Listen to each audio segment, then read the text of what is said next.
viewers, and welcome back to the South Main Auto Channel. We got this 2009 Kia Sedona minivan here.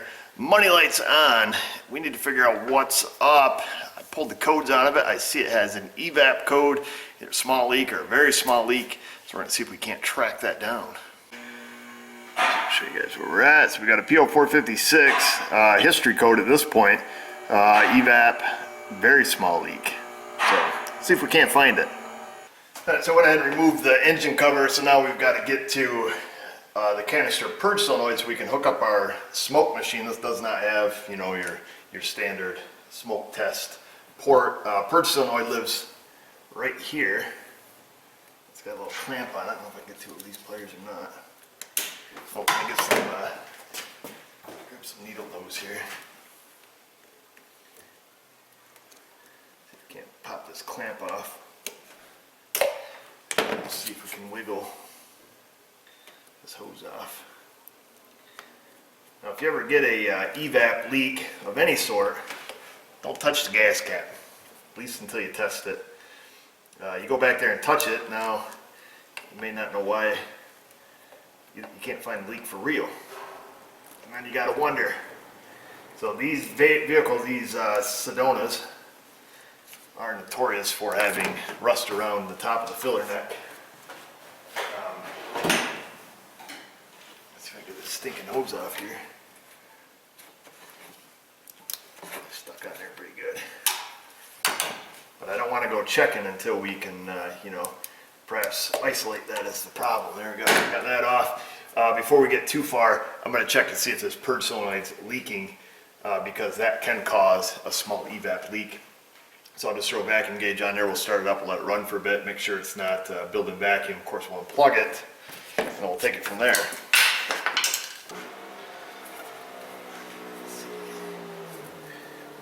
Connection here.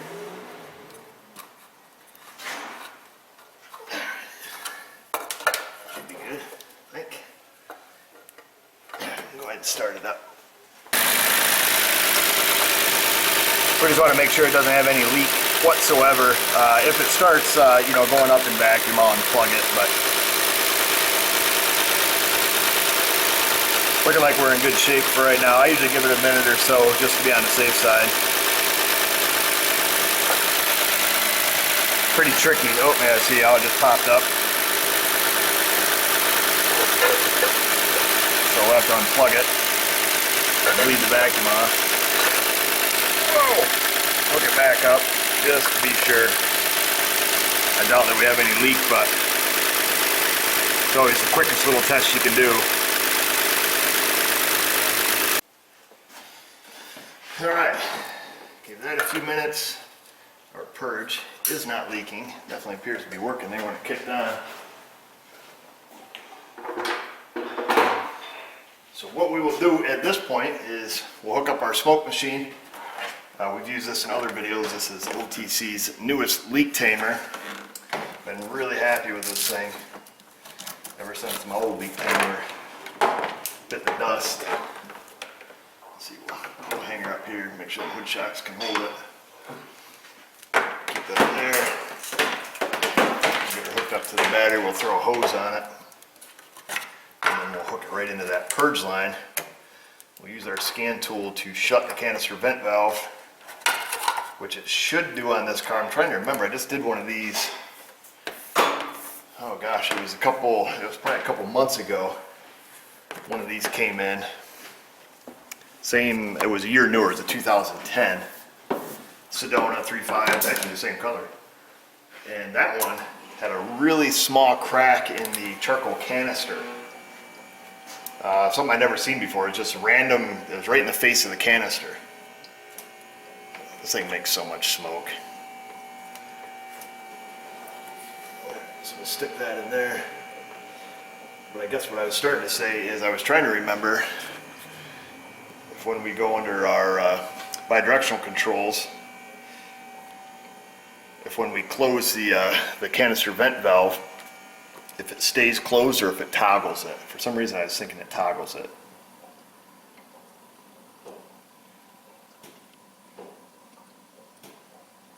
Yeah, sits back there switching. Shoot. Yeah,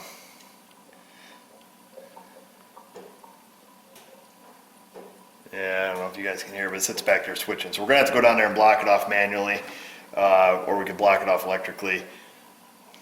What we'll do, I think probably the best bet, we'll go down and we'll block it off manually, you know, a pair of pinch off pliers. And then if we don't find a leak at that point, then we have to block it off electrically, because it is, you know, also a suspect in the mystery here. It certainly could be leaking minutely, you know, causing our issue, but for now we'll go down and pinch it off. So if we come underneath the car here, this is where the canister, or yeah, the EVAP canister lives. It's underneath this plastic shield. This is the hose coming out to the canister vent, and that hose runs all the way along, around, and vents out up by the filler neck. You can see a little bit of smoke coming out there from where it was puking out before we pinched it off. It was coming out of there pretty heavily, but right now I've got the system filling up with smoke.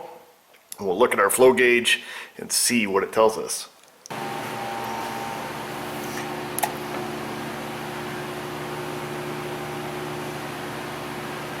Well,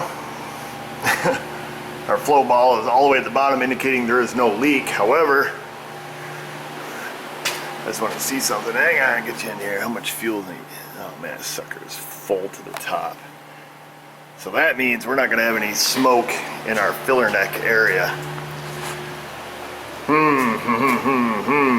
So if we have a leak at the top of our filler neck, because there's so much fuel in the tank, the way this system works, we're not going to have any smoke in the filler neck area. We know we have no leaks in the rest of the vapor system as far as the canister goes.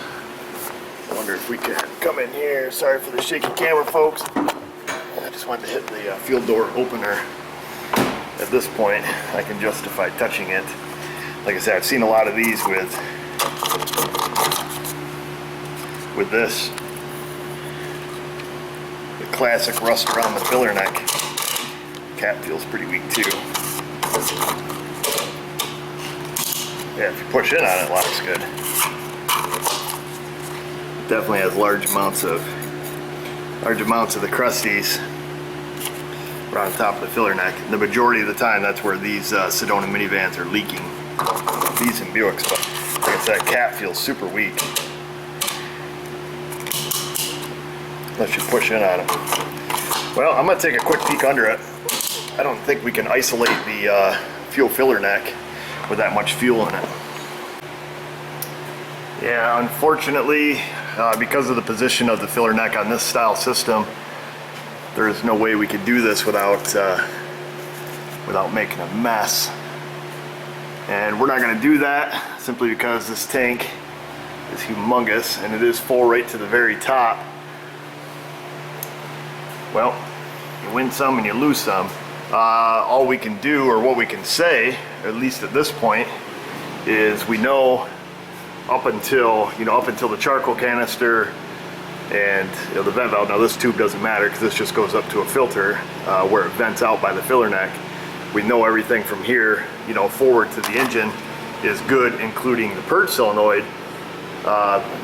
Visual inspection on the tank and stuff appears to be in really good shape. I can't say I've ever seen one of these leak. We do a ton of EVAP problems. Like I say, the other day I did get one that actually had a crack in the canister on one of these, but the 99% of the time it's that rust around the filler neck.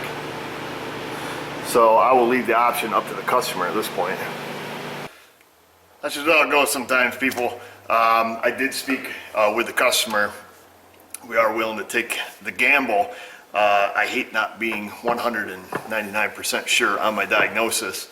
However, I've seen enough of these to know that, 95% of the time that is the problem. And it was pretty obvious, touching the cap, after we've done some testing. And, of course, seeing the rust around the top of the filler neck, like I said, it's super common. And then just kind of feeling how weak it is. And then, process of elimination too, knowing that there is no leak forward of the charcoal canister or at the canister. So I guess with that being said, short of taking this and draining the fuel to do further testing, or, have him drive it and then bring the vehicle back and then retest it and all that stuff, We know the top of the filler neck's rusty. We know the gas cap feels, terrible as far as its, torque retention or spring retention there. So we're gonna replace the cap. We're gonna clean the rust off the filler neck, ship it down the road. So on these cars, you can run a forced EVAP monitor with the scan tool, but I figured it was gonna have some criteria, which it does, and it has to be lower than 85% fuel. And when I check data, we're at 92%, so it won't even, we can't even use the scan tool to force run it to prove or disprove our theory. So I ordered our new cap. It will not come with a tether, so we'll take that off. We did not get a factory cap. One thing I haven't had problems with is aftermarket caps. You can see a lot of rust down in that filler neck already. So what we're going to do, we'll have to clean this off, obviously. See if we can try to eliminate getting a lot of rust and trash on in there, so we'll block that off. This is usually on here, caked on here pretty good, so usually what I'll do is I'll use the edge of a file and just go through and kind of scrape that off. Then we'll use some emery cloth, kind of scuff it down, and I put a little silicone grease on there, and good to go. Let's see here.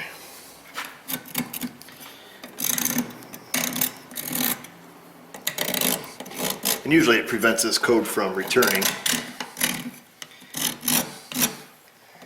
Definitely make sure you use a brass, non-sparking instrument here, even though it's next to impossible to even light a filler neck on fire. There's actually some videos of guys out there with like cigarette lighters and stuff holding them right by their filler neck. Never lit them up. You almost have to be pumping gas to have the correct air-fuel ratio to get it to ignite.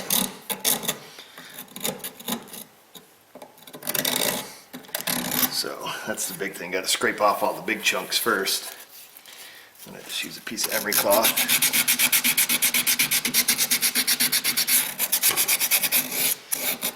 Get it nice and shiny.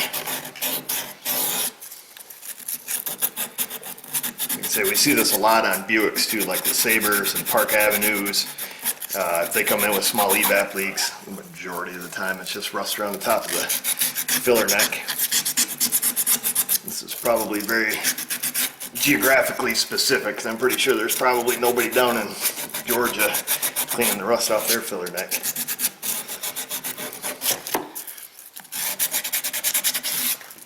Or like most states, they don't even care if your engine light's on, so but we need it to pass inspection, so that's one reason people around here fix them. So naturally I get a lot of EVAP problems. I do at least once or twice a day. I get a P04 or something.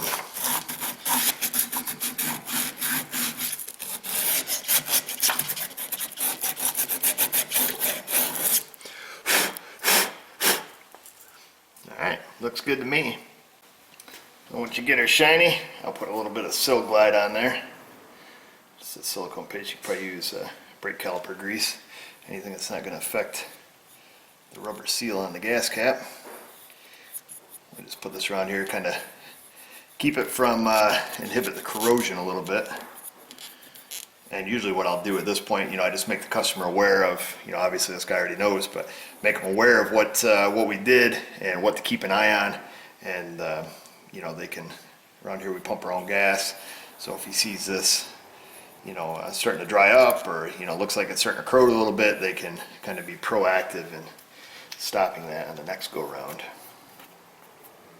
And that's it for now, folks. I wish I could have shown you the failure, but given the circumstance and the amount of fuel that's in this thing, there's just no way to do it. It's impossible. The only other EVAP type adapters I have replace the gas cap. It goes in place of the gas cap to, feed the system that way. And in this case, that would be redundant because we think the leak's at the seal, so it wouldn't quite work like that. But like I say, experience tells me in this case that's what's going on. The customer agreed to. If you wanted to, wait and bring it back and be 100% definitive, absolutely we would have went that route. But in this case, I'm pretty comfortable making the call that we did. However, I do know that you folks on YouTube like to see your proof, and I can't. So I'm sorry. Thought about not even posting the video, but I think I will, just to see what kind of feedback we get from it. And we'll leave it at that. So check us out on our socials, Google+, Facebook, and find us on Patreon too if you want to support us there. Subscribe, and if you do, click the notification bell so you get notifications pushed to your phone, tablet, or desktop, whatever viewing device you use to check out the South Main Auto channels. And just remember, viewers, if I can do it, you can do it. Thanks for watching.